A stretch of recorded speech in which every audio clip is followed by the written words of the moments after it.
হ্যাঁ, Facebook, social media সব জায়গায় কত গুজব, কত প্রোপাগান্ডা ছড়ানো হয়েছিল।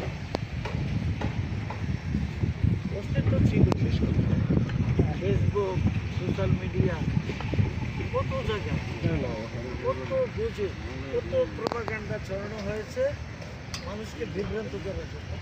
কিছু স্বার্থবাজ মানুষ ছিল যারা তরুণদের ভুল পথে নিয়ে যেতে মানুষ চেয়েছিল। ছিল তারা এই তোর মতো তরুণদেরকে সেনাবাহিনীর বিরুদ্ধে শুধু ভুল বুঝিয়েছে, ওদেরকে পথভ্রষ্ট করার চেষ্টা করেছে, সেনাবাহিনীকে ছোট করে দেখানোর চেষ্টা করেছিল। ছোট করে দেখানোর চেষ্টা করেছে। নাতি শুনতেছো দাদু এবার, কিন্তু শেষ পর্যন্ত বাস্তবতাটাই সামনে এসেছে।